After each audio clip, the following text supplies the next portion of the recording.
ओम शांति।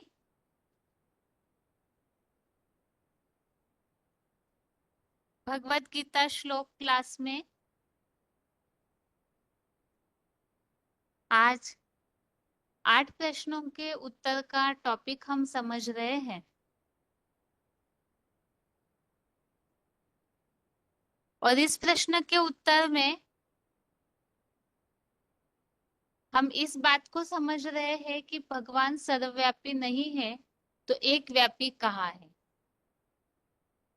उत्तर में हमने काफी सारे प्रमाण समझे हैं जिसमें भगवान सर्वव्यापी नहीं है ये बात तो स्पष्ट हो जाती है। और भगवान यदि सर्वव्यापी नहीं है तो फिर भगवान का वो एक व्यापी स्वरूप कौन है, कहाँ है, किस तरह से है और उन्हें कैसे पहचानना चाहिए, इस टॉपिक को हम समझ रहे हैं। भगवान का एक व्यापी स्वरूप कौन है, इसे तो हमने भक्ति मार्गीय प्रमाणों के साथ साथ भगवत गीता में जो भी उल्लेख आए हुए हैं उस अनुसार समझा है कि भगवान का एक व्यापी स्वरूप शंकर महादेव ही है, जो कि 33 करोड़ देवताओं में सबसे श्रेष्ठ महादेव माने जाते हैं। और वही एक व्यापी स्वरूप इसलिए है क्योंकि परम पिता शिव, जो कि निराकार भगवान है, सभी आत्माओं के पिता है, तो उनके समान एक शंकर महादेव ही है जो कलयुग अंत में साधारण मनुष्य होते हुए भी परम पिता के ज्ञान को पहचान कर, परम पिता के इस सृष्टि पर आए हुए अवतरण को पहचान कर वो ज्ञान योग को सबसे प्रथम अपने जीवन में धारण कर लेते हैं और परम पिता शिव समान ज्ञान योग का अखूट भंडार बनते हैं। परम पिता शिव के समान संपूर्ण निराकारी, निर्विकारी, निरअहंकारी बनते हैं। परम पिता शिव के समान अभोक्ता, अजन्मा, अकर्ता इन गुणों को धारण करते हैं। परम पिता जैसे आत्माओं के पिता है, इसी तरह से शंकर महादेव मनुष्य सृष्टि के पिता इसी आधार से बनते हैं। जब सृष्टि का अंत होता है तो सारी सृष्टि उनमें समा जाती है और नई सृष्टि के सृजन के लिए जो अंत करता है, कालों का काल महाकाल बनते हैं जिनका अंत कोई देख नहीं सकता है, तो शंकर महादेव अजन्मा इस गुण को धारण करके अमरनाथ बन जाते हैं। तो सारी सृष्टि अंत में उनमें समा जाती है, जिसके लिए भगवत गीता में आए हुए उल्लेख को हमने समझा था कि कल्प के अंत में कल्पक्षय पुनस्तानि कल्पादो विसृजाम्यहम्, नए कल्प की शुरुआत में उन्हीं से सृष्टि का निकलना शुरू होता है, जिसके लिए भगवत गीता में अध्याय 9 का चौथे श्लोक में ये उल्लेख है, जगत व्यक्त मूर्ति ना। अव्यक्त मूर्ति ये शंकर महादेव की निराकारी स्टेज का यादगार है, जिसे भक्ति मार्ग में शिवलिंग के रूप में पूजा जाता है। और वही अव्यक्त मूर्ति अर्थात शिवलिंग जिनके द्वारा इस सृष्टि का नए सिरे से पुनः स्थापना, नए कल्प की शुरुआत होती है।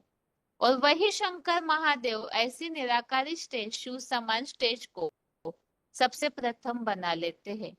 अभोक्ता इस गुण के द्वारा हमने समझा कि कोई भी प्रकार के भोग को न भोगना, न पाप को न पुण्य को। और इसके प्रमाण स्वरूप हमने समझा था कि शंकर महादेव काम जीते जगत जीत बन के पाप से परे हो जाते हैं और सुख भी भोगते नहीं, तो इसीलिए महादेव को वैराग्य की स्टेज में कैलाश पर्वत पर दिखाया जाता है। स्वर्ग के सुख भोगते हुए अन्य देवताओं की तरह कभी भी नहीं दिखाते हैं। शंकर महादेव ही अकर्ता बनते हैं, इसका प्रमाण भी हमने समझा था कि सारे संसार में ज्ञान सागर मंथन होते समय जो ग्लानि का विष निकलता है, उस विष का उनके ऊपर कोई असर नहीं होता है। और सामान्य जो भी मनुष्य है या देवात्माएं हैं वो तो भाग खड़े होते हैं लेकिन उनके उस स्थिति पर, महादेव की स्थिति पर कोई भी फर्क नहीं पड़ता है। तो इसीलिए वो अकर्ता है, क्योंकि इस कर्म के रिजल्ट से परे हो जाते हैं, जिससे ही भगवत गीता में निष्काम कर्म कहा है, अर्थात कर्म फल फल को न भोगना, कर्म फल की आसक्ति न रखना। और इसी का दूसरा प्रमाण हमने समझा था, इस सृष्टि का अंत में सारी सृष्टि का विनाश करने पर भी विनाशकारी देवता महादेव ही गाए जाते हैं और पूजे भी जाते हैं, लेकिन उन पर सारी सृष्टि का विनाश का पाप नहीं लगता है, क्योंकि भगवत गीता में आए हुए उल्लेख के अनुसार वो आत्मिक स्टेज में उस विनाश के निमित्त बनते हैं। तो इन सारे प्रमाणों से ये बात तो स्पष्ट होती है कि शंकर महादेवी है जो परमपिता शिव के इस सृष्टि के संचालन, सृष्टि परिवर्तन, युग परिवर्तन के कार्य में सबसे प्रथम मददगार बनते हैं, शिव समान स्टेज को धारण करके। तो इसीलिए ही वही एक व्यापी स्वरूप है। और सबसे मूल प्रमाण जो हमने समझा, जो भक्ति मार्ग में माना जाता है, एक शंकर महादेवी है जिनके नाम परमपिता शिव के नाम के साथ जोड़ा हुआ है। तो यही सबसे पहला प्रमाण है, शिव समान बने महादेव ही परमपिता शिव अर्थात भगवान का एक व्यापी स्वरूप, जो संसार में भगवान को सगुण साकार रूप में प्रत्यक्ष करने के लिए निमित्त बनते हैं। इसके अलावा हमने इस बात को समझा था कि आखिर परमपिता शिव को इस सृष्टि पर साकार में आना क्यों जरूरी है। परमपिता शिव भगवान के लिए कहा जाता है कि वो सर्वशक्तिवान है, तो फिर उन्हें साकार में आकर सृष्टि परिवर्तन के लिए किसी का आधार क्यों लेना पड़ता है।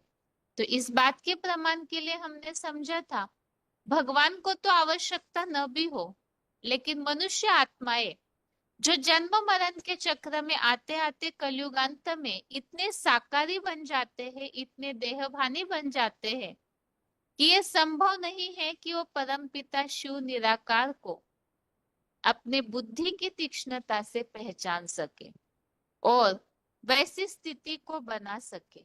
इसीलिए ही परमपिता को मनुष्य आत्माओं के उद्धार के लिए साकार तन का आधार लेना पड़ता है। और वो आधार कैसे लेते हैं, इसके लिए भी हमने समझा था। वो आधार लेते हैं प्रवेश तुम, अर्थात प्रवेश करके कार्य करते हैं। परमपिता शिव का जो जन्म है वो भगवत गीता में और भक्ति मार्ग में दिव्य जन्म भगवान का गाया है। दिव्य जन्म अर्थात भक्तों ने न समझने के कारण अलग अलग अर्थ लगाए। वास्तव में भगवत गीता में कहा है प्रवेश तुम, प्रवेश करके कार्य करते हैं। तो मनुष्य आत्माएं में भी तो गर्भ में प्रवेश करती है, लेकिन भगवान के जन्म में दिव्य जन्म इसलिए कहा है क्योंकि भगवत गीता का चौथे अध्याय का 6वां श्लोक, इसमें उल्लेख आया है प्रकृतिम स्वाम अधिष्ठाय, अर्थात भगवान जो है अपनी प्रकृति का आधार लेते हैं और अपनी आत्म शक्ति से प्रकट होते हैं।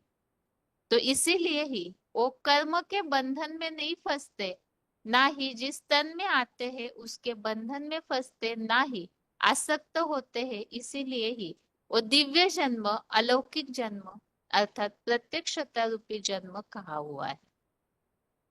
तो इस तरह से भगवान का ये एक व्यापी स्वरूप शंकर महादेव ही है।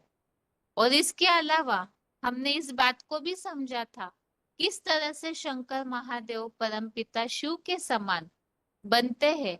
तो वही चैतन्य ज्ञान का सागर भी है। परमपिता शिव जैसे अखूट ज्ञान का भंडार है, ऐसे ही शंकर महादेव शिव समान बनते हैं। तो इस सृष्टि का चैतन्य सूर्य भी बनते हैं, जिसके लिए भगवत गीता का 5वें अध्याय का 16वां श्लोक, जिसमें उल्लेख आया है कि वो इस तरह से सूर्य के समान बनते हैं कि पूरी तरह से सूर्य जैसे ही दिखता है। ऐसे ही वो ज्ञान का सागर भी बनते हैं, जैसे परम पिता शिव ज्ञान योग का अखूट भंडार है, ज्ञान का अखूट भंडार है जो कभी खूटता नहीं है। तो इसी तरह से शंकर महादेव इस सृष्टि का चैतन्य सागर बनते हैं, जिसके लिए कहा जाता है कि इतना ज्ञान उनमें भरा हुआ है कि सारे जंगल की कलम बनाई, सागर की स्याही बनाई, तो भी वो फूटता नहीं है।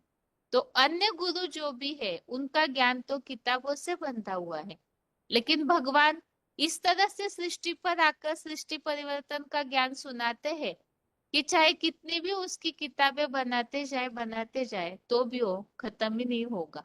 तो इसीलिए बताया हुआ है कि वो चैतन्य ज्ञान का सागर भी बनते हैं। तो ये शंकर महादेव की महिमा हमने इस तरह से समझी अभी तक के क्लासेस में। आज की क्लास में और आगे नया टॉपिक समझते हैं। शंकर महादेव के लिए ही भगवत गीता में उल्लेख आया हुआ है, जो हमने समझा 13वें अध्याय के पहले श्लोक में। अध्याय 13 के पहले श्लोक में आया है कि यही क्षेत्र है और उसका ज्ञाता क्षेत्रज्ञ ऐसे कहा जाता है। तो भगवत गीता के अनुसार परमपिता शिव जिस तन का आधार लेते हैं, वही अर्जुन, वही आदम, वही एडम और वही भगवत गीता के अनुसार क्षेत्र है, जो सारी सृष्टि का पिता है। सारी सृष्टि जब महाभारत युद्ध के समय कलयुग अंत में सन्नद्ध होती है, तो उस समय वो एक क्षेत्र है, अर्थात परम पिता का साकार रथ शंकर महादेव और उसका ज्ञान रखने वाला क्षेत्रज्ञ। तो इसीलिए ही उस साकार तन जिसके द्वारा, क्योंकि भक्ति मार्ग में यह माना जाता है कि शंकर महादेव केवल चित्रों में ही बने हुए हैं, कोई काल्पनिक ऐसा व्यक्तित्व होगा, कोई ऐसी मूर्ति बनी हुई है, लेकिन चित्र जो है वो चरित्र के यादगार होते हैं। जितने भी चित्र बने हुए हैं तो जरूर कभी ना कभी कोई चरित्र किया हुआ होगा। तो महादेव की ये जो महिमा है, जो कहा गया है भगवत गीता में भी, और संसार में जो सार्वभौम सत्ता दिखने में आती है, देश विदेश में, भारत में भी हर जगह मंदिर बने हुए हैं, खुदाइयों में भी ऐसी निराकारी स्टेज वाली जो विग्रह मूर्तियां मिली हुई है, इससे तो स्पष्ट है कि वो सारे संसार की सार्वभौम सत्ता है और सर्वमान्य है। इसलिए सर्व धर्म वालों में भी मनुष्य सृष्टि के पिता आदम, आदिदेव, आदिनाथ के रूप में शंकर महादेव की ही मान्यता है। तो वो कोई काल्पनिक व्यक्तित्व नहीं, प्रैक्टिकल में जरूर कभी उन्होंने ऐसा चरित्र किया होगा। तो कैसे किया है, उन्हें पहचानना क्यों जरूरी है?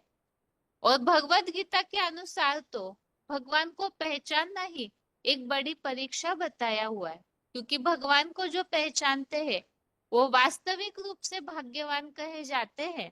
इसीलिए ही वो प्रैक्टिकल में परमपिता शिव जब युग परिवर्तन के लिए, सृष्टि परिवर्तन के लिए इस सृष्टि पर आ चुके हैं, तो किस तन के द्वारा, कहाँ, कैसे, किस रूप में पार्ट बजा रहे हैं और वो प्रैक्टिकल शंकर वाला व्यक्तित्व कौन है, उन्हें पहचानना क्यों जरूरी है, इन्हीं सब बातों को आज के क्लास में समझते हैं। तो आज के क्लास का टॉपिक है साकार की, अर्थात भगवान के उस सगुण साकार रूप की पहचान कहाँ तक जरूरी है।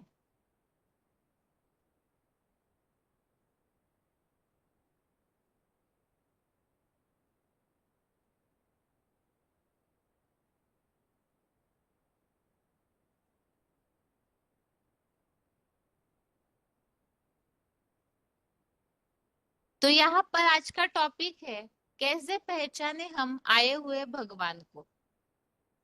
क्योंकि अभी तक के जितने भी टॉपिक हमने एक व्यापी भगवान के स्वरूप को जानने के लिए समझे हैं, तो उसमें हमने महिमा समझी है।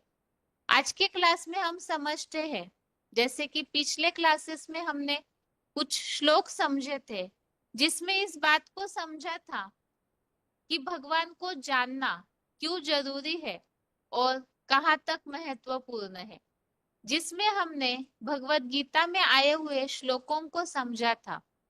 और उसमें भी जैसे कि 10वें अध्याय का जो तीसरा श्लोक है, उस तीसरे श्लोक में इस बात का उल्लेख आया हुआ है कि भगवान को जानने से किस तरह से प्राप्ति होती है। अर्थात जो अजन्मा भगवान को, तीनों लोकों के महेश्वर को अर्थात महादेव के स्वरूप को जानते हैं, वो किस तरह से पाप मुक्त होते हैं।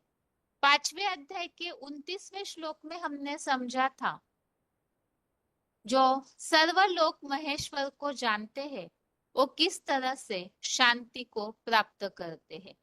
जो 10वें अध्याय का 3रा श्लोक हमने समझा था, यो माम अजम अनादिम च वेत्ति लोक महेश्वरम असमूढ़ समर्थेषु सर्व पापे प्रमुच्यते। इस श्लोक में हमने समझा था कि मुझ अजन्मा अनादि त्रिलोकी का महान शासक को जो जानता है, वह मनुष्यों में संपूर्ण मोह रहित हुआ सब पापों से भली भांति मुक्त हो जाता है। और 5वें अध्याय के 29वें श्लोक में हमने समझा था, भोक्तारम यज्ञ तपसाम सर्वलोकम महेश्वरम सुहृदम सर्वभूतानां ज्ञात्वा माम शांतिम पृच्छति। अर्थात इस बात को हमने समझा था, यज्ञ सेवाओं आत्मस्मृति की तपस्या के भोक्ता को सब प्राणियों में विश्वरूप विश्वमित्र रूप मुझ त्रिलोकीनाथ को जानकर शांति को पाता है। तो इस श्लोक में एक तो हमने समझा पापों से मुक्ति होती है भगवान को जानने से, क्योंकि आज कलयुग अंत में सबको ये रहता है कि विज्ञान इतना आगे बढ़ रहा है, सुविधाएं इतनी बढ़ रही है, यही हमारी सब बातों की प्राप्ति करा रहे हैं, तो फिर हमें भगवान को जानने की आवश्यकता क्यों है। लेकिन विज्ञान के साधन वो मनुष्य की मन की शांति को नहीं पहुंचा सकते, ना दे सकते हैं। मन की शांति और वास्तविक जो शांति जिसे अतीन्द्रिय सुख भगवत गीता में कहा हुआ है, भक्ति मार्ग में भी उल्लेखित है, तो वो अतीन्द्रिय सुख या वास्तविक जो मन बुद्धि की शांति है, वो तो शांति के सागर शांतिदाता एक भगवान ही दे सकते हैं। और इसीलिए ही भगवान को जानना अत्यंत आवश्यक है।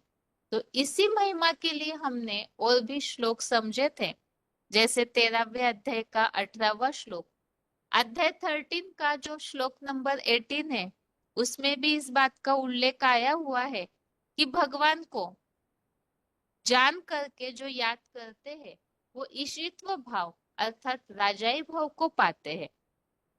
इसी तरह से 13वें अध्याय का 34, अध्याय 13 का श्लोक नंबर 34, इस श्लोक में भी हमने इस बात का उल्लेख समझा था, भगवान को जानने से परम पद प्राप्त करते हैं। और भगवान को जानने की जो विधि है या तरीका है, वो भी हमने इन श्लोकों में समझा था कि ज्ञान के द्वारा ही भगवान को जाना जाता है। तो उसी ज्ञान को हमें यहाँ समझना है कि कैसे जाने और कैसे पहचाने उस आए हुए भगवान को, क्योंकि भगवान को जानने से ही जो चौथे अध्याय का 9वां अध्याय 4 का श्लोक नंबर 9 में भी उल्लेख है, जन्म कर्म च में दिव्यम एवं यो वेत्ति तत्वतः त्यक्त्वा देहम पुनर्जन्म नैति मामेति सो अर्जुन। इस श्लोक में उल्लेख आया है भगवान के इस प्रवेश वाले दिव्य जन्म और दिव्य कर्म को जो जान लेता है, वो फिर इस दुखी संसार में पुनः जन्म नहीं लेता, बल्कि जो हमने अभी अभी श्लोकों में समझा, वैकुंठ लोक पहुंचता है, स्वर्ग की प्राप्ति करता है, परम पद की प्राप्ति करते हैं, ईशित्व राजाए भाव की प्राप्ति करते हैं। इसी तरह से चौथे अध्याय का 35वां श्लोक, अध्याय 4 का श्लोक नंबर 35, इसमें भी उल्लेख हमने समझा था कि भगवान को जानने से इस संसार के मोह अंधकार को वापिस नहीं पाएगा, अर्थात सीधा शांति की प्राप्ति होती है। और इसका तरीका क्या है, तो उसे भी हमने 15वें अध्याय के 19वें श्लोक में समझा था कि जो भगवान को जानेंगे तो जैसे शांति की प्राप्ति करेंगे, और भगवान को जानेंगे तो ही भगवान को यथार्थ रीति याद भी कर पाएंगे, और भगवान को याद करेंगे तभी प्राप्ति होगी, जिसके लिए 15वें अध्याय का 19वां श्लोक, अध्याय 15 का श्लोक नंबर 19 भी हमने समझा था। यो मामेव सम्मूढ़ जानाति पुरुषोत्तम स सर्वविद भजति माम सर्वभावेन भारत। अर्थात आत्माओं में सर्वोत्तम को जो समझता है वह सब कुछ जानने वाला मुझे सर्वभाव से याद करता है। तो इस श्लोक में हमने समझा था कि जो भगवान को जानते हैं वो फिर किस तरह से शांति की प्राप्ति कर पाते हैं। तो इन सारे श्लोकों में हमने समझा था कि भगवान को जानना कितना आवश्यक है। और अभी भगवान को पहचाने कैसे, इस बात के लिए हम पॉइंट समझते हैं।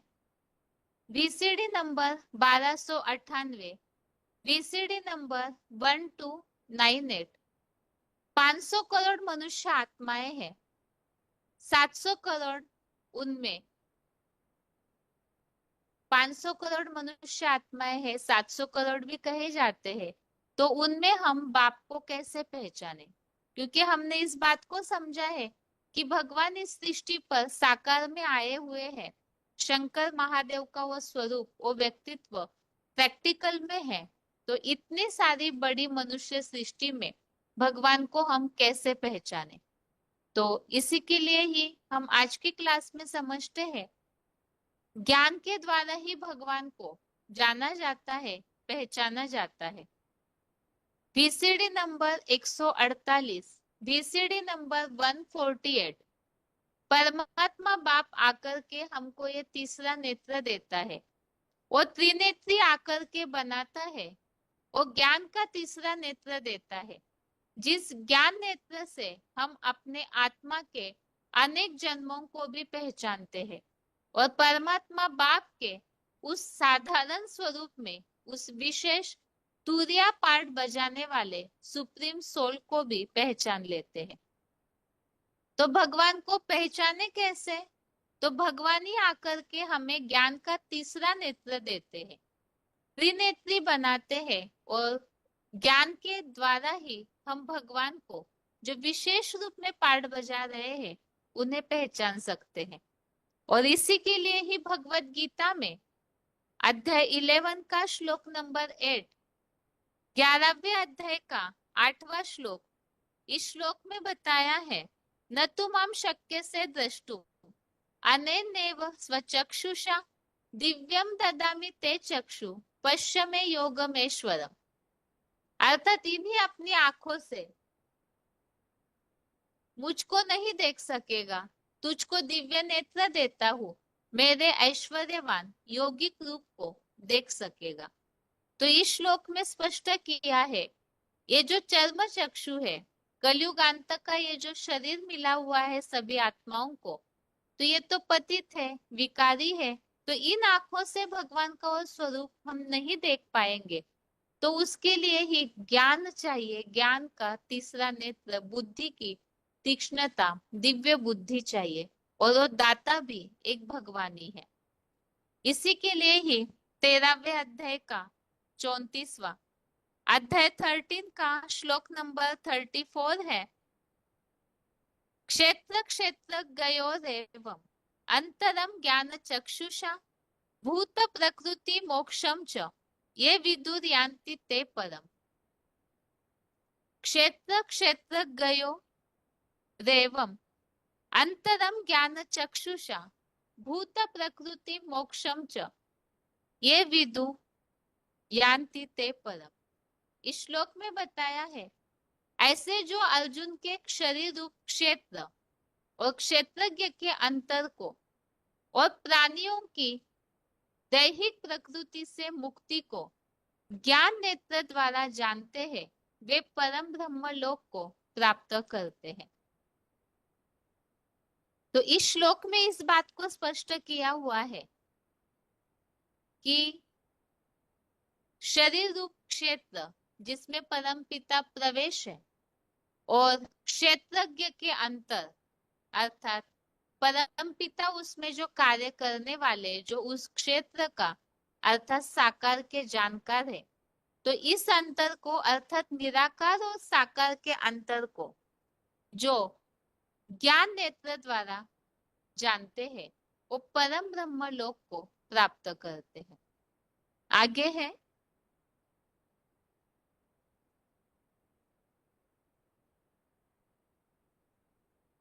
यहाँ पर कुछ पॉइंट्स लिए हुए हैं, भगवान को हम पहचाने कैसे। VCD number 2415, VCD number 2415। एक ऊंच ते ऊंच को पहचाने। कैसे पहचानेंगे? मैं आत्मा बिंदु, सभी आत्माएं बिंदु, धर्म पिताएं भी बिंदु, धर्म पिताओं का बाप ग्रैंडफादर वो भी बिंदु, जिसे आदम कहा जाता है, और उसका भी बाप सुप्रीम सोल वो भी बिंदु। कैसे पहचाने? बिंदु बिंदु बिंदु, कौन सा बिंदु, कौन सा बिंदु श्रेष्ठ, पहचानने का तरीका क्या निकाले, कैसे पहचाने किसमें प्रवेश किया है। इसी के उत्तर में अगले पॉइंट हम समझते हैं। VCD number 224, VCD number 224। जो चीज आंखों से देखी जाती है, बुद्धि से समझी जाती है, वो फिर याद आती है। तो तुम भी शिव बाबा के स्वरूप को पहचानो।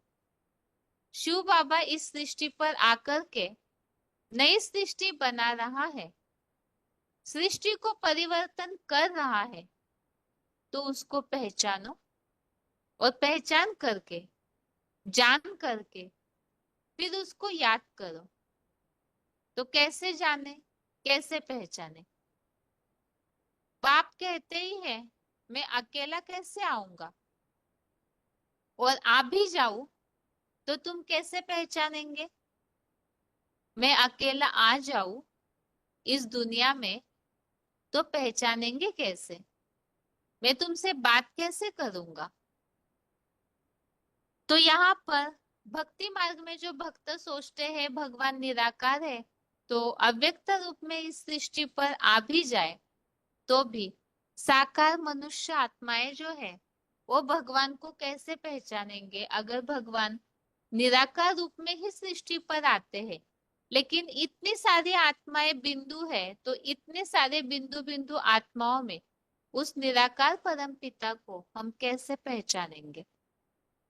तो यही प्रश्न हमें नए जिज्ञासुओं को पूछना है कि इतनी बड़ी सृष्टि के भीड़ में भगवान वास्तविक रूप में कौन है, उन्हें हम कैसे पहचाने। क्योंकि कलयुग अंत में तो जब वास्तविक हीरा इस सृष्टि पर आता है अर्थात भगवान, तो वो जब इस सृष्टि पर आते हैं तो उसी समय अनेक डुप्लीकेट चीजें भी, भगवान भी निकलना शुरू होता है। इसी की यादगार में पहले सोना डुप्लीकेट नहीं हुआ करता था, जो पुराना समय था। अब कलयुग अंत में तो हर चीज डुप्लीकेट है, क्योंकि असली हीरा जो भगवान है वो सृष्टि पर आते हैं, तो अनेक डुप्लीकेट हीरे अर्थात अपन को भगवान कहलाने वाले भी, जिनका सृष्टि पर बहुत बोलबाला होता है। तो इसीलिए ही वास्तविक जो एक व्यापी भगवान का स्वरूप है, उन्हें पहचानने के लिए कौन सा ज्ञान, किस तरह का ज्ञान आवश्यक है, और वो भगवान वो ज्ञान का नेत्र हमें देते हैं, तो उस ज्ञान नेत्र से हमें कैसे पहचानना है उसे आगे समझते हैं। आगे है,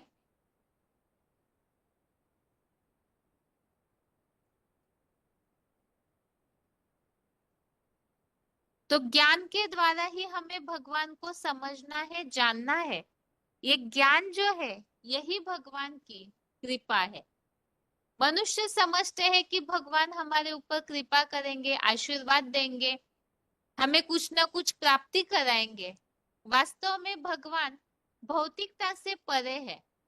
इस सृष्टि की अल्पकाल की प्राप्ति भगवान नहीं कराते हैं, बल्कि जो मन बुद्धि की अखुट शांति है, जो नई दुनिया है, उस अखुट सुख शांति का भगवान वर्षा देते हैं।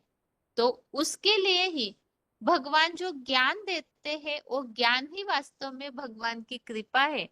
इसी के लिए ही भगवत गीता में भी इस बात का उल्लेख आया हुआ है।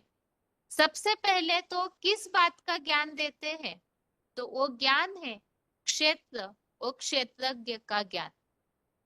इसे हमने 13वें अध्याय के पहले श्लोक में भी समझा था कि क्षेत्र और क्षेत्रज्ञ का ज्ञान। तो क्षेत्र कौन है उन्हें जानना चाहिए, और क्षेत्रज्ञ अर्थात जो निराकार है, जो साकार को जानते हैं, तो वो दोनों बातों का ज्ञान हमें होना चाहिए। इसी बात का उल्लेख अध्याय 13 का श्लोक नंबर 2, 13वें अध्याय का दूसरा श्लोक है। क्षेत्रज्ञम चापि मां विद्धि सर्व क्षेत्रेषु भारत क्षेत्र क्षेत्रज्ञयोर ज्ञानम यत्तत् ज्ञानम मतम मम।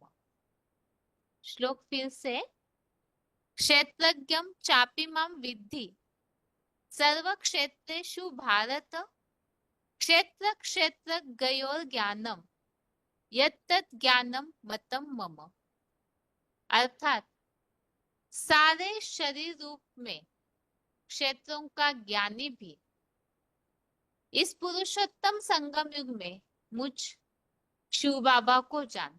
अर्थात सारे प्राणी जो शरीर को धारण किए हुए हैं उन सब का ज्ञानी शिव बाबा ही है। इस देह अर्थात जिसमें परमपिता प्रवेश करते हैं वह देह के ज्ञाता शिव ज्योति का जो ज्ञान है वही इस दुनिया में रथी और सारथी का सच्चा ज्ञान है, ऐसा मेरा मत है। तो यहाँ बताया देह और देह के ज्ञाता का जो ज्ञान है अर्थात जो क्षेत्र है और उस क्षेत्र का ज्ञाता परमपिता शिव, इन दोनों का जो ज्ञान है वही वास्तविक सच्चा ज्ञान है। तो इसीलिए ही वो ज्ञान हमें लेना चाहिए, जानना चाहिए। क्यों? क्योंकि भगवान को न जानने के कारण ही अनेक जन्मों तक मनुष्य आत्माएं भटकते रही, और भटकने के कारण ही कलयुगांत के जन्म में जब पहुंचते हैं तो दुखी अशांत रहते हैं। तो ये जो बुद्धि का भटकाव है, ये जो धक्का खाना है भक्ति मार्ग का, इसी के कारण मनुष्य आत्माएं कमजोर हो चुकी है। इसी के लिए ही भगवान आकर के ज्ञान का सोजरा करते हैं। अज्ञान अंधकार में मनुष्य भगवान को ढूंढने के लिए भटके, उस ज्ञान सूर्य को ढूंढते ढूंढते भटकते रहे, तो भगवान ही है जो आकर के रोशनी देते हैं। ज्ञान को ही रोशनी कहा जाता है जो अज्ञान का अंधकार दूर करता है। इसी के लिए ही पॉइंट लिया है यहाँ VCD नंबर 1091, VCD नंबर 1091। बाप आकर के ज्ञान का सोजरा करते हैं। भक्ति मार्ग में भगवान को पाने के लिए बहुत धक्के खाते हैं। मंदिर में जावेंगे, ठिकाने में जावेंगे, मस्जिदों में जावेंगे, गिरजाघर में जावेंगे, एक एक गुरु के पास जाते रहते हैं। अगला पॉइंट है VCD नंबर 341, VCD नंबर 341। भक्ति की जाती है भगवान को पाने के लिए। भगवान आता है ज्ञान देने के लिए, और ज्ञान मिलता है आत्मा के अनेक जन्मों का ज्ञान भगवान के ज्ञान से ही मिलता है। तो भगवान की पहचान का भी ज्ञान और अपने आत्मा के स्वयं के पार्ट की पहचान का भी ज्ञान एक भगवान से ही मिलता है, और इसी से ही अज्ञान का अंधकार दूर होता है।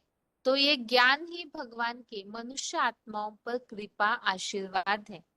इसी के लिए ही 10वें अध्याय का 11वां श्लोक, अध्याय 10 का श्लोक नंबर 11 है। तेषामेवा अनुकंपार्थ अहम अज्ञानजं तमः नाशयाम्यत्म भावस्तो ज्ञान दीपेन भास्वता। अर्थात उन पर अर्थात इस श्लोक के पहले जो श्लोक है जिसमें बताया है कि जो भगवान को प्रीतिपूर्वक याद करते हैं अव्यभिचारी भाव से, तो उन्हें भगवान बुद्धियोग देते हैं। तो इसीलिए ही ऐसे प्रीतिपूर्वक याद करने वाले, जो अव्यभिचारी रूप से भगवान को याद करने वाले हैं, उन पर दया करने के लिए ही भगवान इस ज्ञान दीपक को देते हैं। जो बताया, ध्रुव तारा मानिंद त्रिनेत्री बने ज्ञान दीपक द्वारा अज्ञानता से उत्पन्न अंधकार को नष्ट कर देता हूँ। तो इसीलिए ही ये ज्ञान दीपक वो कोई मिट्टी का दीपक नहीं जो मंदिरों में जलाया जाता है, बल्कि भगवान ज्ञान जो है वो प्रैक्टिकल होता है और किसी हस्ती के द्वारा, कोई प्रैक्टिकल व्यक्तित्व के द्वारा दिया जाता है। तो उस व्यक्तित्व को ही, अर्थात तो त्रिनेत्री ज्ञान का तीसरा नेत्र सबसे प्रथम जिन्हें मिला है महादेव, वही सारी सृष्टि को तीसरा नेत्र देने के, ज्ञान देने के भी निमित्त बनते हैं। तो ये भगवान का ज्ञान ही भगवान की वास्तव में कृपा है। आगे है,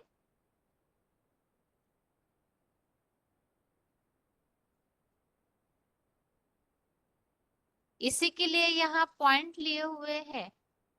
VCD number 2340, VCD number 2340।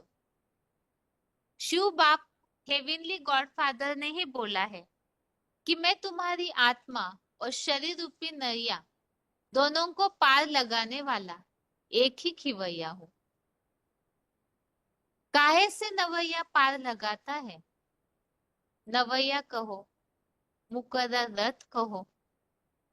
Gita में जिसे इदम शरीरम कौन्तेय क्षेत्रमित्यभिधीयते, जो धर्म क्षेत्र और कर्म क्षेत्र का बीज है, और इस क्षेत्र का ज्ञान, उस मुकर्रर शरीर रूपी रथ का ज्ञान जिसको है, वो क्षेत्रज्ञ कहा जाता है। ज्ञ माना जानने वाला, ज्ञ माने जिसको ज्ञान हो, उस शरीर रूपी रथ का ज्ञान हो। तो वो ज्ञान अर्थात जिस तन में भगवान कार्य करते हैं, उस क्षेत्र को जानना। परम पिता शिव तो उसे जानते ही है, साथ में हमें भी उस मुकर्रर तनधारी जिसके द्वारा परम पिता इस सृष्टि का अज्ञान अंधकार दूर करते हैं, तो उन्हें जानना जरूरी है कि वो ज्ञान दीपक कौन है। जानेंगे ज्ञान के द्वारा, तभी ही हम भी ज्ञान से भरपूर हो पाएंगे। अगला पॉइंट है VCD नंबर 2847, 2847। पत्थर बुद्धि थे और अभी देखो, तो तभी तो ये गीत गाते हैं ना, क्या, हे भगवान आकर के हमारा ज्ञान दीपक जगाओ, क्योंकि हम अंधेरे में हैं। आज हम अंधेरे में है सब इंसान। ज्ञान का दीपक जगा दे भगवान, दीपक जगा दे कि ज्ञान का सूरज जगा दे। बाकी सब बच्चे तो दीपक है, बाकी सूरज क्या है? एक है सूरज। दीपक कहो, उनको क्या कहो? सितारे कहो, चंद्रमा कहो, कोई को नक्षत्र कहो। बाकी सूरज तो इस सृष्टि रूपी रंगमंच पर जन्म बाय जन्म पार्ट बजाने वाला एक ही है। तो वो ज्ञान का सूरज है, भगवान चमका दे, तो गाते हैं ना। तो ये ज्ञान का सूरज है जो सारे आत्मा रूपी दीपकों को जगाते हैं। इसी के लिए अगला point VCD number 730, VCD number 730। गीत भी गाते हैं ना, हे भगवान ज्ञान का दीपक आकर के जगाओ, क्योंकि आज हम इंसान अंधेरे में है, आकर के जलाओ। आया हुआ तो है, आया हुआ है, लेकिन हमारी बुद्धि से बार बार तिरक जाता है। तो ये सभी गीत भी इस समय ही निकलते हैं जबकि बाप आए हुए हैं। सतयुग में ना ऐसे गीत बनावेंगे और न गावेंगे। वहां तो सबकी ज्योति जग जाती है। तुमको ज्ञान का तीसरा नेत्र बाप आकर देते हैं। ज्ञान का सागर तो एक ही बाप है, अनेक तो हो नहीं सकते। वो एक ही सर्व का सद्गति दाता है, जो सबके दीपक जलाता है। तो इसीलिए यहाँ बताया भगवान का ज्ञान ही भगवान की कृपा है। भक्ति मार्ग में भक्तों ने तो गाया, आज हम सब अंधेरे में है इंसान, ज्ञान का दीपक ज्ञान का सूरज जगा दे भगवान। तो गाया है कलयुग अंत में, सच में ही सभी अंधेरे में है। तो जब पुकारते हैं तो जरूर भगवान आए तो होंगे ही, लेकिन ये सोचते हैं सिर्फ गीतों में गाने के लिए भावनात्मक चीजें हैं, तो वास्तव में ऐसे नहीं। भगवान प्रैक्टिकल में आए हुए हैं और वो ज्ञान का दीपक जगा रहे हैं।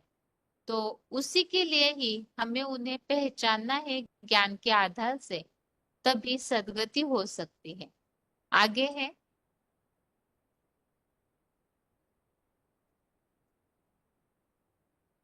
यहाँ पर पॉइंट इस प्रकार लिया हुआ है कि भक्ति में भटकना होता है। अर्थात जैसे अंधेरे में सभी भटकते हैं, तो भक्ति में है अंधेरा जिसमें सभी मनुष्य मात्र भटकते रहते हैं। वीसीडी नंबर है 4018, वीसीडी नंबर 4018, 13 मिनट 13 मिनट्स के बाद से लिया हुआ पॉइंट।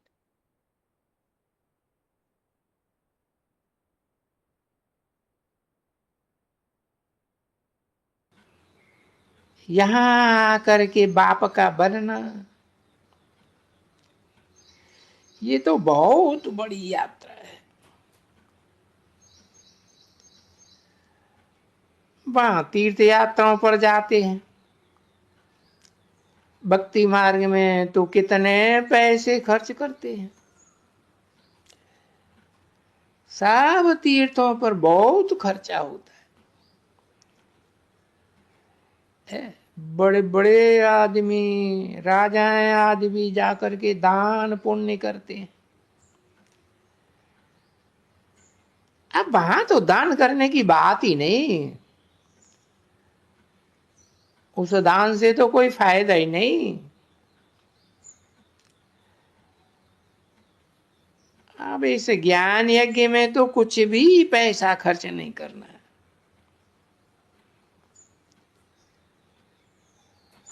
वो है जिस्मानी यज्ञ, जिस्मानी यात्राएं। तुम्हारी है रूहानी यात्रा। जिस्मानी यात्रा से फायदा कुछ भी नहीं।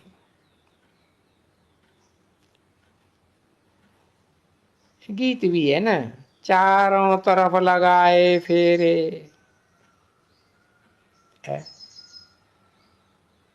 कहाँ कहाँ चारों तरफ? चार धाम बनाए हुए हैं ना भक्ति मार्ग में, यादगार। कहाँ की यादगार? आप ही की यादगार है। इंडिया में चारों तरफ लगाए फेरे, फिर भी हर जन्म जन्मांतर दूर रहे। किससे दूर रहे? भगवान बाप से दूर रहे। भगवान बाप देखो फिल्मों में भी चिल्लाता रहा है, कोई को निमित्त बना के, क्या मैंने तुझे चुन लिया, तू भी मुझे चुन।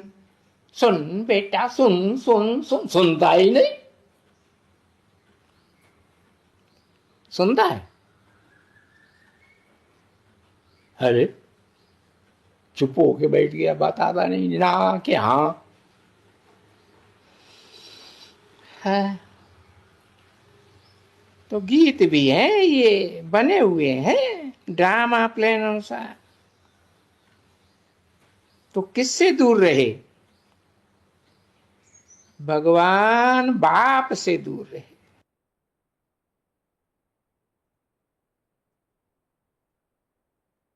आगे है,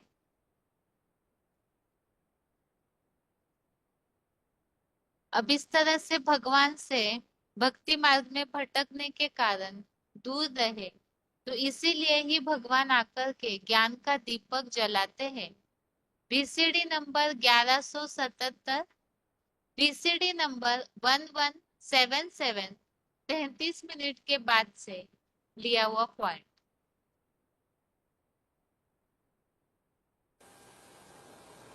यहाँ पर तो जो अंदर में आत्मा है उसके लिए बताया जाता है कि आत्मा डिम हो गई, उसकी ज्योति बाप आकर के जगाते हैं।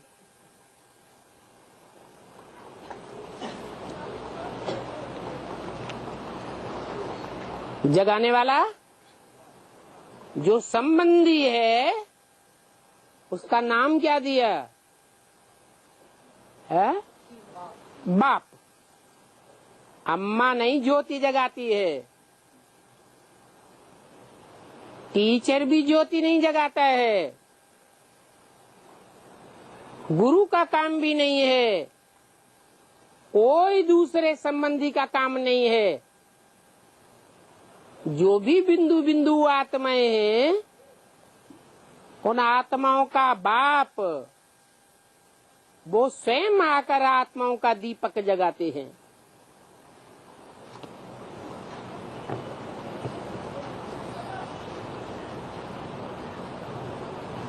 उनका रूप क्या है? एक ही रूप है या अनेक रूप हैं? एक ही रूप है, जिसकी यादगार दीपावली में पहले एक ही दीपक जगाया जाता है। बच्चों को आकर के नॉलेज देते हैं, पढ़ाते हैं। स्कूल में टीचर्स पढ़ाते हैं ना, तो जो पढ़ाई पढ़ाते हैं स्कूलों में वो है हद की नॉलेज और ये है बेहद की नॉलेज। हद की नॉलेज हद का टीचर पढ़ाते हैं और बेहद का बाप बेहद का टीचर बन करके बेहद की नॉलेज पढ़ाते हैं।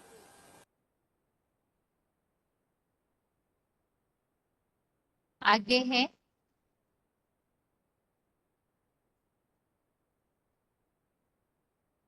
तो इस तरह से भगवान आकर के ज्ञान देते हैं और वास्तव में भगवान को पहचानना यही बड़ी परीक्षा है, क्योंकि ज्ञान के द्वारा ही भगवान को पहचान सकते हैं, तो वो कैसे पहचाने, यही बड़ी एक परीक्षा है। इसी के लिए ही भगवत गीता में भी कुछ उल्लेख आए हुए हैं। सबसे पहले पॉइंट देखते हैं, VCD नंबर 2229, VCD नंबर 2229। परमात्मा जो हम आत्माओं की तरह निराकार है, वो इस सृष्टि पर आकर के कोई मनुष्य तन में प्रवेश करता है। वो कहेंगे कैसे पता चले कौन से मनुष्य तन में प्रवेश करता है?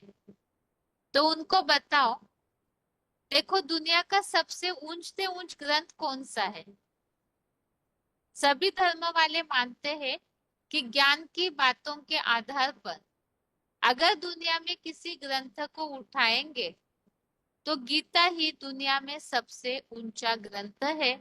और उस ग्रंथ में लिखा है, मैं साधारण मनुष्य तन में आता हूँ। तो भगवान को पहचानने के लिए ये बड़ी परीक्षा है, क्योंकि भगवान साधारण मनुष्य तन में आते हैं। जो गीता का अध्याय 9 का 11वां श्लोक, 9वें अध्याय का अध्याय 9 का श्लोक नंबर 11 है, अवजानन्ति मां मूढ़ा मानुषीम तनुम आश्रितम परम भावम अजानन्तो मम भूत महेश्वरम। मूर्ख लोग अर्जुन आदम के शरीर का आधार लेने वाले कुछ प्राणियों के महेश्वर की अवज्ञा करते हैं। मेरे श्रेष्ठतम परमात्मा भाव को पूरी तरह नहीं जानते हैं। तो भगवान साधारण तन में आए हुए हैं, और साधारण तन में आए हुए भगवान को जानना, यही वास्तव में एक बड़ी परीक्षा है। इस परीक्षा का उल्लेख भगवत गीता के ही और अन्य जो श्लोकों में आया हुआ है, वो श्लोक हम देखते हैं।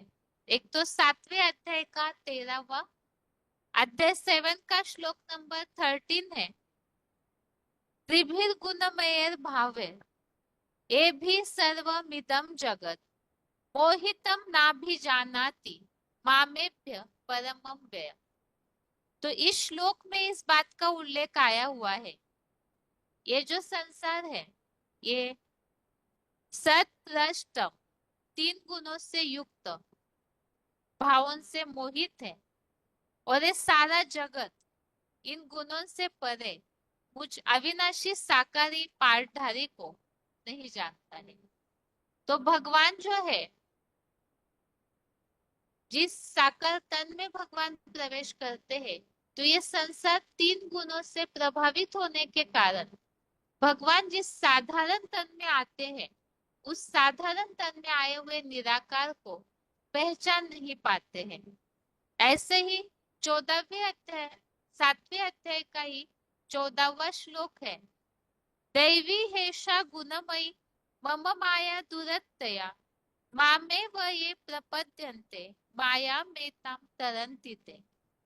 इस श्लोक में उल्लेख आया है, मेरी यह जो दैवी अलौकिक गुणमयी माया है, तो ये निश्चय ही कठिनाई से पार करने योग्य है, और जो भगवान की ही शरण लेते हैं तो वही इसको पार कर पाते हैं। तो भगवान को जानने के लिए भगवान की शरण लेना, अर्थात उनकी ज्ञान की शरण लेना जरूरी है। इसी तरह से 7वें अध्याय का 25वां अध्याय 7 का श्लोक नंबर 25 में भी इस बात का उल्लेख है। नाहं प्रकाशः सर्वस्य योग माया समावृतः मूढ़ोऽयं नाभिजानाति लोको माम अजमं व्ययम्। तो इस श्लोक में भी इस बात का उल्लेख आया है, जो भक्ति मार्ग में भी कहते हैं कि भगवान योग माया से ढके हुए हैं। तो यहाँ कोई ऐसी चमत्कारी माया की बात नहीं। ये संसार जो 3 गुणों से प्रभावित हुआ है, देह भान सत रज तम ये गुण, अर्थात ही वास्तव में देह भान में प्रभावित होने के कारण भगवान को पहचान नहीं पाते हैं। इसीलिए ही 26वें श्लोक में भी इसी तरह का उल्लेख आया हुआ है। वेदा हम समतीतानि वर्तमानानि च अर्जुन भविष्यानि च भूतानि माम तु वेद न कश्चन। तो भगवान जो है वो तो तीनों कालों के ज्ञाता है, लेकिन भगवान प्राणियों के तीनों कालों को जानते हैं, लेकिन भगवान को, जो श्लोक में उल्लेख है, मुझको कोई नहीं जानता है। तो मनुष्य आत्माएं जन्म मरण के चक्र में आते आते देहभानी हो जाती है, तो भगवान को आसानी से नहीं जान पाती है, और न जानने के कारण ही, जैसे 9वें अध्याय के 11वें श्लोक में उल्लेख आया है कि जो मूर्ख बने हैं, पत्थर बुद्धि बने हुए हैं, अंधेरे में ठोकरे खा रहे आज के मनुष्य, तो अगर परिचय भी दे तो फट से भगवान के उस ज्ञान को नहीं जान पाते हैं, ना ही भगवान को फट से पहचान पाते हैं। इसी के लिए ही बहुतों को ये भावना रहती है कि भगवान का जो रूप है वो गुणों से भरपूर, जो भी भक्ति मार्ग में वर्णन है भगवान के अखुट गुणों का, तो सभी ये सोचते हैं कि भगवान आवेंगे तो इसी तरह से सजे सजाए रूप में आएंगे। लेकिन अगर इस तरह से आए तो सब पहचान लेंगे, तो नंबर कैसे बनेंगे, सच झूठ की परीक्षा कैसे होगी, अच्छे बुरों की परीक्षा कैसे होगी। तो इसीलिए ही भगवान ऐसा कोई विशेष रूप धारण करके नहीं आते, बल्कि भगवान साधारण रूप में आते हैं। इसी के लिए यह पॉइंट लिया है बीसीडी नंबर 1517, बीसीडी नंबर 1517। अभी बाप कहते हैं कि सत्युग के खुशनुमा कृष्ण को तो सब पहचान लेंगे, साकार है ना। परंतु बाप तो है ही निराकार, कितना छोटा। ऐसा रूप धर के आते हैं, ऐसा साधारण रूप धर के आते हैं कि कोई पहचान भी न सके। इसीलिए ही गायन है फोटो में कोई। BCD number 1517, BCD number 1517। तो भगवान कृष्ण की तरह सजे सजाए रूप में, चमत्कारी रूप में नहीं आते, बल्कि साधारण रूप में आते हैं। और उस साधारण रूप को फोटो में भी कोई और कोई में भी कोई ही पहचान पाते हैं। तो सबसे बड़ी सफलता, सबसे बड़ा पास होना, सबसे बड़ा ज्ञान, सबसे बड़ी परीक्षा तो अभी इस समय है कि बाप का पार्ट कौन सा है उसे जानना। तो यही जो भगवान को पहचान देंगे, जो अभी अभी हमने 7वें अध्याय का 14वां श्लोक देखा, कि जो भगवान की शरण लेते हैं वही भगवान को पहचान पाते हैं। तो भगवान का ज्ञान, भगवान को पहचानना कि भगवान का पार्ट कौन सा है, यही सबसे बड़ी परीक्षा है। उसमें पास होते हैं तो बड़ी सफलता है। आगे है,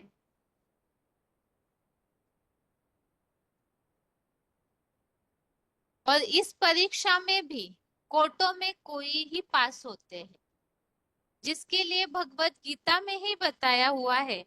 7वें अध्याय का 3रा श्लोक, अध्याय 7 का श्लोक नंबर 3 है, मनुष्याणाम सहस्रेषु कच्चित् यतति सिद्धये यततामपि सिद्धानां कश्चित् माम वेत्ति तत्वतः।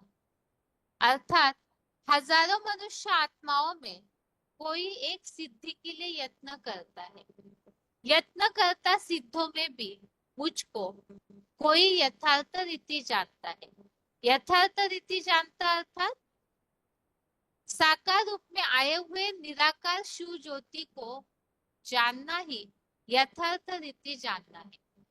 तो परीक्षा बताइए भगवान को पहचानना, क्योंकि मूर्ख लोग साधारण तन में आए हुए भगवान को नहीं पहचान पाते हैं, तो अवज्ञा करते हैं। जिसके लिए हमने समझा योग माया से ढका हुआ मैं अर्थात भगवान सबके लिए प्रकट नहीं है। तो भगवान को जो योग माया से ढका हुआ अर्थात मनुष्य आत्माएं ही वास्तव में 3 गुणों से प्रसारित होकर देह भान का जो आवरण छिलका सबकी बुद्धि रूपी आंखों पे चढ़ा हुआ है, जिस कारण भगवान के उस अनोखे दिव्य ज्ञान युक्त, जो भगवत गीता के 11वें अध्याय में उल्लेख है, हजारों सूर्यों से भी तेजों में उस रूप को आसानी से नहीं जान पाते। तो उन्हें जानना ही बड़ी परीक्षा है। और उस परीक्षा में कोटों में कोई और कोई में भी कोई पास होते हैं, जिसका रामायण में भी उल्लेख आया है, न सहस्रन कोटन कोर। अर्थात इतने सहस्र, सैकड़ों, हजारों, करोड़ों मनुष्यों में भी कोई ही बहुत विरले है जो भगवान को जानते हैं अर्थात उस परीक्षा में पास होते हैं। BCD number 1096, BCD number 1096। गायन है कोटों में कोई समझने का पुरुषार्थ करते हैं, और पुरुषार्थ करने वाले कोटों में कोई मुझे प्राप्त करते हैं। मैं जो हूँ, जैसा हूँ, जिस रूप में पाठ बजाता हूँ, बच्चों को क्या क्या सिखाता हूँ, वो तो तुम बच्चे ही जानते हो, और कोई इस सिखावनी को समझ ही नहीं सकते हैं। तो कोटों में कोई भगवान को जान पाते हैं। जानना अर्थात भगवान जो है, जैसे है, जिस रूप में साकार रूप में आकर के निराकारी स्टेज में पार्ट बजाते हैं, तो उन्हें कोई ही विरले जानते हैं। कितने थोड़े निकलते हैं। कोटों में कोई में भी कोई इस बात को भी यथार्थ रीति जानने वाले बहुत थोड़े हैं। किसको जानना है? बाप को जानना है। बच्चे कहेंगे, बाबा कब ऐसा भी होता है क्या? आश्चर्य करते हैं। ऐसा भी हो सकता है क्या? अपने बाप को तो सभी जानते हैं ना, जानवर भी तो अपने बाप को जानते हैं, तो बाप को क्यों भूल जाते हैं? भूल गए हो ना? तो इस नाटक का नाम ही है भूल भुलैया का खेल। तो इस भूल भुलैया के खेल में, अर्थात ये सृष्टि ही भूल भुलैया का खेल है, जिसमें इस सृष्टि पर मनुष्य आत्माएं जन्म मरण के चक्र में आते आते अपने देह, देह के संबंधी, देह के पदार्थ रूपी ये तीन गुणों की जो माया है उसमें इस तरह उलझ जाते हैं कि उस ऐश्वर्यवान योगिक स्वरूप जो है भगवान का, उसे पहचान नहीं पाते। तो पहचानने वाले कोई है जो इस परीक्षा में पास होके भगवान के उस साधारण तन में आए हुए असाधारण कर्तव्य करने वाले दिव्य जन्मा परम पिता को पहचान पाते हैं। आगे है,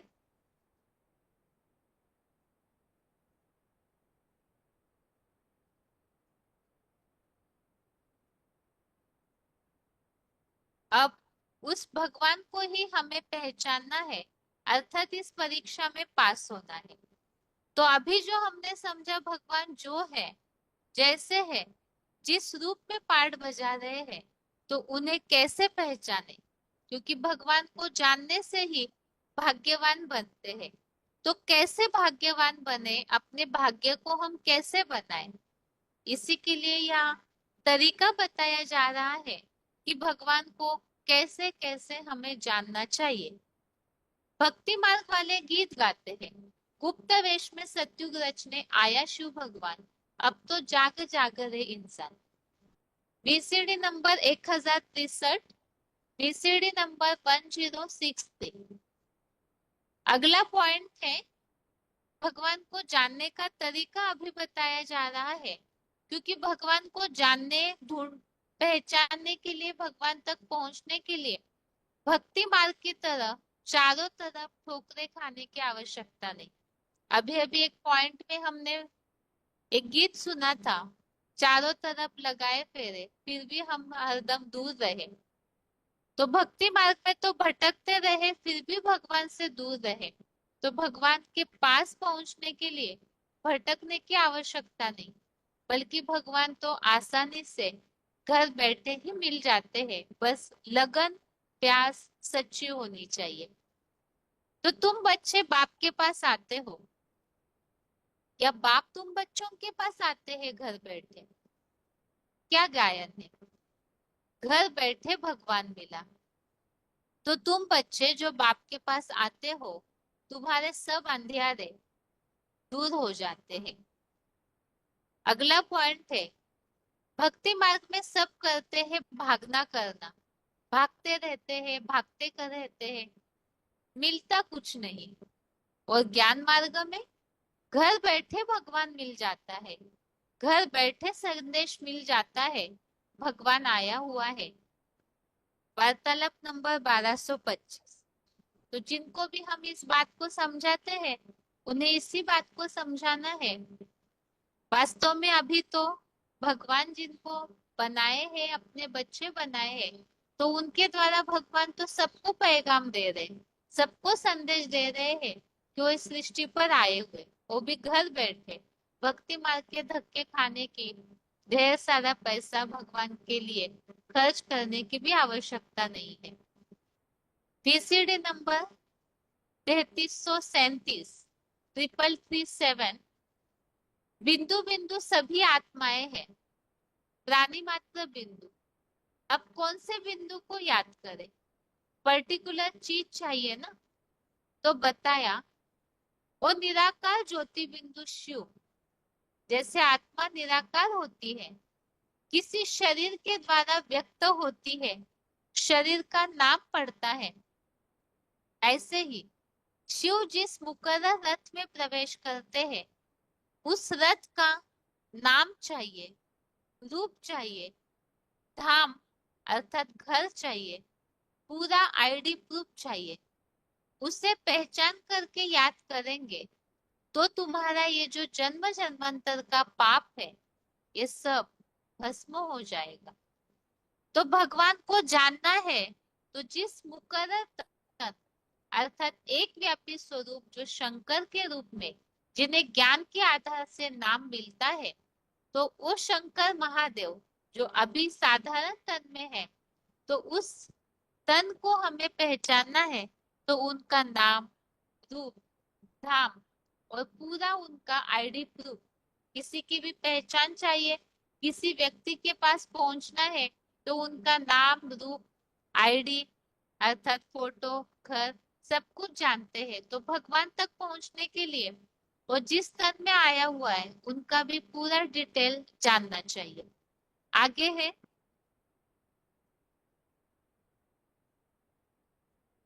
अब भगवान को जानने की विधि क्या है और उससे क्या प्राप्ति होती है, उसके लिए हम पॉइंट सुनते हैं कि भगवान को जानकर कैसे भाग्यवान बन सकते हैं।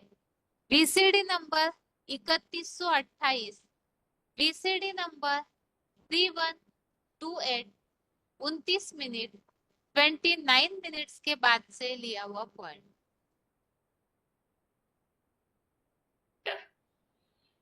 तो बाप आकर के बताते हैं कि ये 7 दिन का कोर्स तो बहुत जरूरी है। हाँ, ये कोर्स लेंगे और तुम पुरुषार्थ करेंगे, है, तुम्हारी आत्मा आत्मिक स्टेज को धारण करेगी, संपन्न बनेगी, तो फिर क्या होगा? तुम्हारी आत्मा को 1 सेकंड में जीवन मुक्ति अनुभव होगी कि नहीं होगी? क्या जीवन में भी रहेंगे और इस नरक की दुनिया में स्वर्ग का जीवन मुक्ति अनुभव भी करेंगे। समझा? कैसे अनुभव करेंगे? अरे बाप को जानेंगे तभी तो अनुभव करेंगे।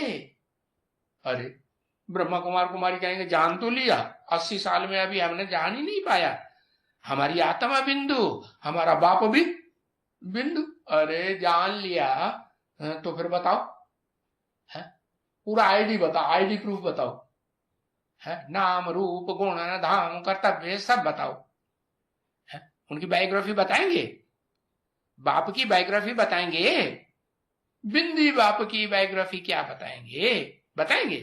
नहीं बता सकते। तो उस बाप को जानने से है तुम सब कुछ जान जाओगे, है, क्योंकि बाप को ही जानने से तुमको जीवन मुक्ति मिलेगी। और कोई तरीके से मिलेगी क्या? नहीं।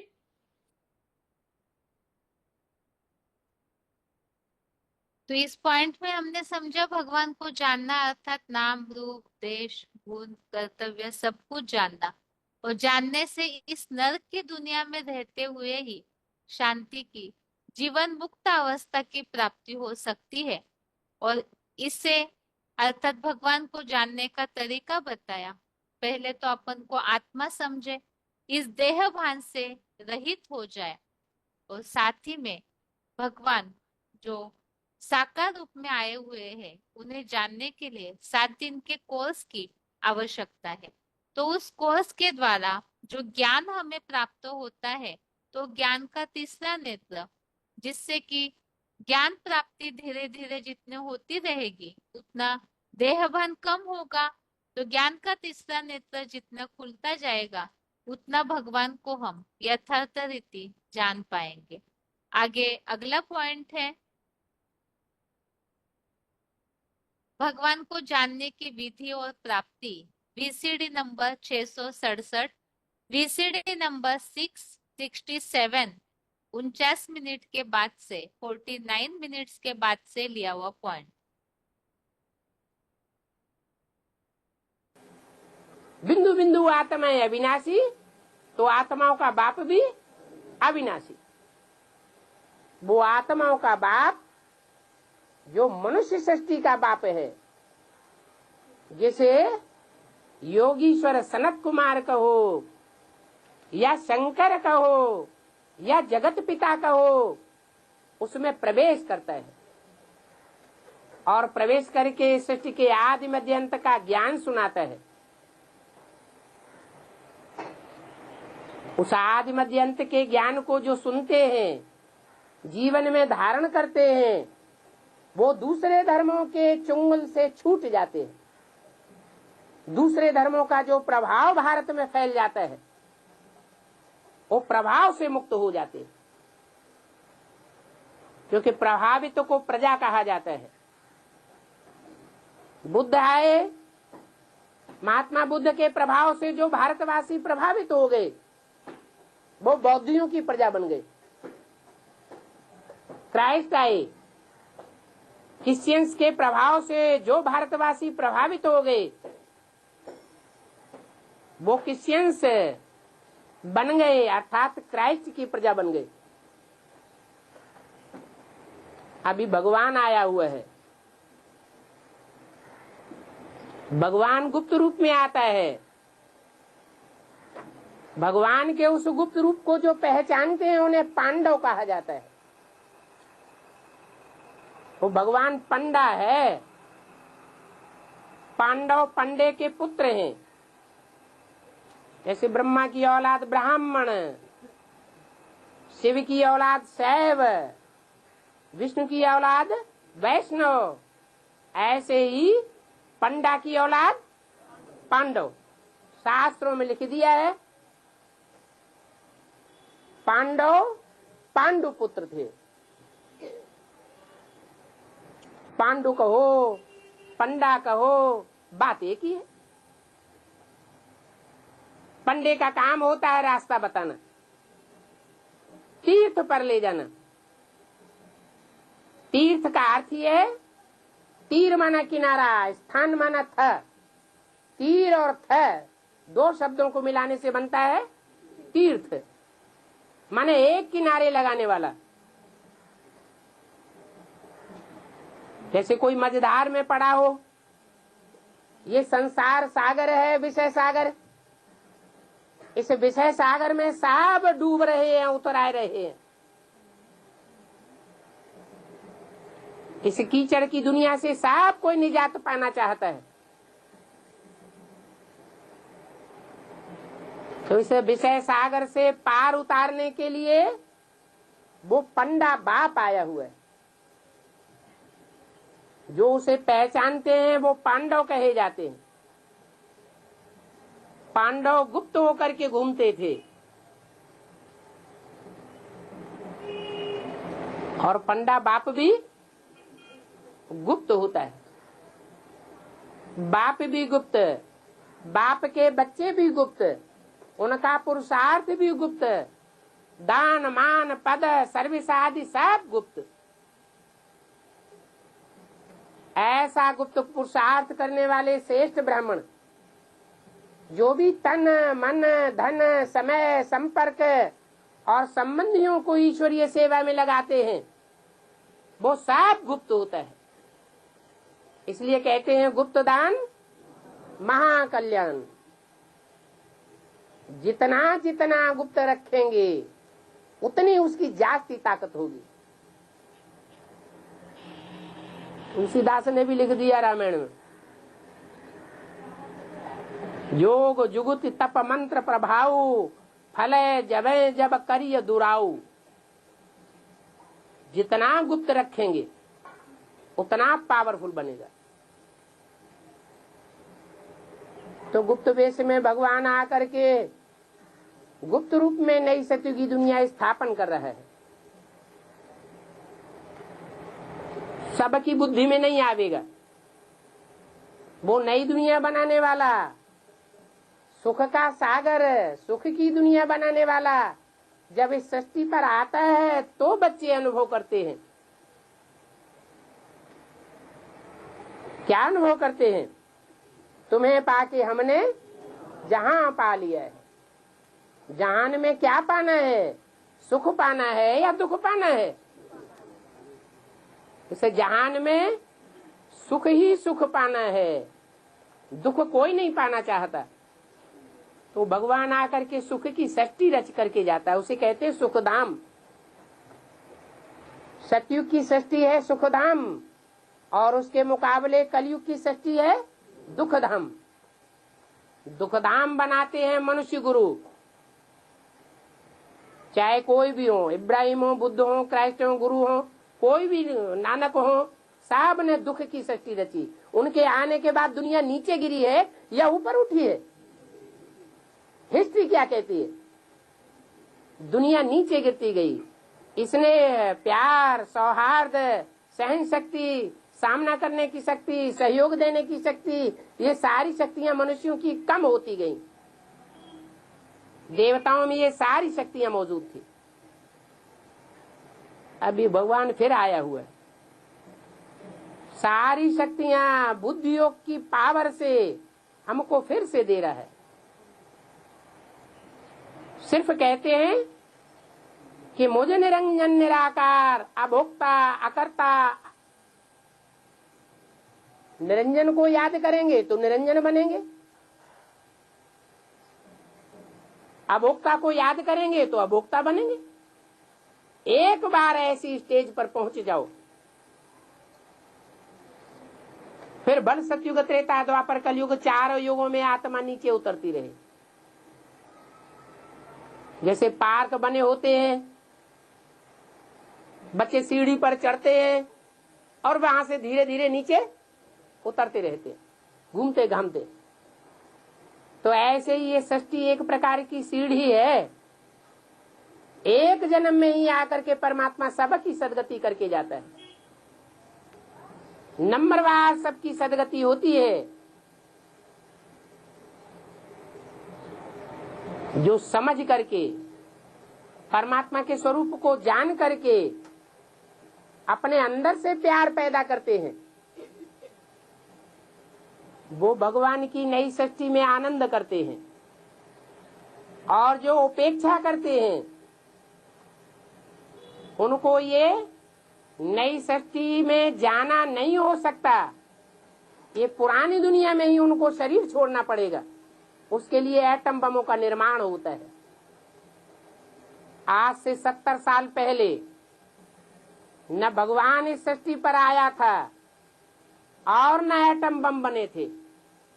एटम बम का नाम निशान भी मनुष्य की बुद्धि में नहीं था। वो भगवान जब इस सृष्टि पर आता है तो पहले 3 देवताओं का निर्माण करता है, ब्रह्मा, विष्णु और शंकर। शंकर जब आते हैं, अपना कार्य आरंभ करते हैं, तब 1945 में छोटी छोटी एटम बम्बियां बनकर के तैयार होती हैं। हिरोशिमा नागासाकी पर उनका प्रयोग हो गया भरपूर। अभी तो इस सृष्टि पर कितने देश हैं जहां हजारों हजार वाट के एटम बम बने पड़े हैं, हाइड्रोजन बम बने पड़े हैं, कीटाणु बम बने पड़े हैं, लेकिन बैलेंस बना हुआ है। अभी विस्फोट नहीं हो सकता जब तक परमात्मा का कार्य संपन्न नहीं होता। निर्माण पूरा होगा तब डिस्ट्रक्शन होगा। ऐसे नहीं कि नई सृष्टि के नए संगठन का निर्माण न होने पाए, पैराडाइज न बनने पाए, वो जन्नत न बनने पाए और इस दुनिया का विनाश हो जाए। सारी डोरी शंकर के हाथ में है। शिव कहो, शंकर कहो, इसलिए उनके नाम के साथ हर हर बम बम बम फटेंगे तो पापों का हरण करेगा। तो आज के क्लास में हमने मुख्य इन बातों को समझा है। भगवान का एक व्यापी स्वरूप जो शंकर महादेव है वो प्रैक्टिकल में है, क्योंकि चित्र जो है वो चरित्र की यादगार होते हैं।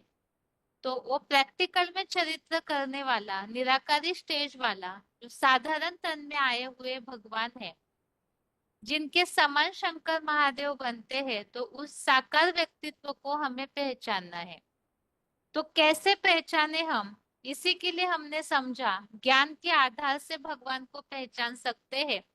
जो 11वें अध्याय का 8वां श्लोक हमने समझा कि ज्ञान के तीसरे नेत्र जो दिव्य चक्षु भगवान ही देते हैं, जिस द्वारा भगवान को पहचान सकते हैं, जिसमें 13वें अध्याय के 34वें श्लोक में बताया है, जो इस तरह से भगवान को जानते हैं वो फिर परम ब्रह्म लोक में जाते हैं। इसीलिए ही भगवान को जानना जरूरी है, और वो जानने से ही जो बताया वास्तव में साकार और निराकार क्षेत्र और क्षेत्रज्ञ का जो ज्ञान है, उन्हें जानना ही वास्तविक ज्ञान भगवत गीता के 13वें अध्याय के दूसरे श्लोक में बताया हुआ है। तो भगवान को जानने के लिए वो जो ज्ञान है, वो ज्ञान का दीपक है, वो भी भगवान ही देते हैं। 10वें अध्याय के 11वें श्लोक में बताया है, भगवान जो ज्ञान देते हैं, भक्ति का अंधकार दूर कराते हैं, तो ये ज्ञान ही भगवान की कृपा है। और इसीलिए ही उस ज्ञान के द्वारा ही भक्ति का जो अंधेरा है वो भी दूर हो जाता है। तो इसीलिए उस कृपा को लेना, अर्थात भगवान के ज्ञान को सुनना, समझना, अपने जीवन में धारण करके आए हुए भगवान के उस प्रैक्टिकल पार्ट को पहचानना है। क्योंकि पहचानने का महात्मा भी हमने सुना, भगवान को पहचानने से शांति की प्राप्ति, भगवान को पहचानने से ही पापों से मुक्त होते, भगवान को पहचानने से परम पद की प्राप्ति, वैकुंठ लोक की प्राप्ति, ईशित्व राजाई भाव की प्राप्ति भी होती है। तो भगवान को पहचानना यही कलयुग के अंत में सबसे बड़ी परीक्षा है, जिसका उल्लेख भगवत गीता में आया है। 9वें अध्याय का 11वां श्लोक, 7वें अध्याय का 13, 14, 25, 26, इन सारे श्लोकों में ही भगवान को जानना ये बड़ी परीक्षा है। और इस परीक्षा में कौन पास होते हैं, इसके लिए भी भगवत गीता में 7वें अध्याय का 3 श्लोक में बताया है कि कोटों में कोई ही भगवान के पार्ट को पहचान पाते हैं। रामायण में भी जिसका जिक्र आया हुआ है, न सहस्रन कोटन को, अर्थात ऐसे करोड़ों मनुष्यों में से कोई ही भगवान को पहचानने में पास हो पाते हैं। तो भगवान को जो पहचानेंगे तो पहचान करके ही भाग्य ले सकते हैं, क्योंकि भगवान भाग्य विधाता माने जाते हैं, भाग्य विधाता कहे गए हैं। तो भगवान को जाने बिना भाग्य कैसे बनेगा? तो वो अभी का समय है कलयुग अंत का, जो कलयुगी सृष्टि खत्म होने का समय है। इसी समय पे जो भगवान को जानते हैं तो ही भाग्य की प्राप्ति कर सकते हैं। अगर नहीं पहचानेंगे तो जैसे कि भक्ति मार्ग में ये बात कही हुई है कि जब भगवान भाग्य बांट रहे थे तो सोए थे क्या? तो वो कब का समय है इसे कोई जान नहीं पाते। जब भगवान गुप्त रूप में आकर के कार्य करते हैं, जो बताया हुआ है, गुप्त वेश में सतयुग रचने आए शिव भगवान। अब तो जाग जाग इंसान, तो यहाँ अज्ञान के अंधेरे से, अज्ञान की नींद से जगना है। कुंभकर्ण के लिए तो शास्त्रों में कहा जाता है वो ऐसे सोते थे, वास्तव में वो कोई स्थूल नींद की बात नहीं। ये तो संभव भी नहीं कि 6 महीना तक कोई सो सके। यह वास्तव में द्वापर कलयुग रूपी अज्ञान अंधेरे में सभी मनुष्य कुंभकर्णी निद्रा में सो जाते हैं, भगवान को भूल जाते हैं। तो भगवान स्वयं आकर के ज्ञान दीपक दे रहे, अज्ञान अंधेरे से जगा रहे हैं। तो उनका ज्ञान सुनना, समझना, अर्थात 7 दिन के कोर्स के द्वारा भगवान की यथार्थ पहचान को प्राप्त करना। और यथार्थ पहचान अर्थात हमने समझा किस नाम से, किस रूप, अर्थात किस साधारण तन में, किस देश में, किस समय पे, कहाँ पर भगवान पाठ बजा रहे हैं। साकार व्यक्तित्व के द्वारा वो निराकार जो क्षेत्रज्ञ है वो किस तरह पाठ बजाते हैं, उन्हें हमें जानना है। तो अगले क्लासेस में वो प्रैक्टिकल में पाठ कहाँ चल रहा है उसे हम समझेंगे। बाकी आज के लिए गीता क्लास यहाँ तक ही। ओम शांति।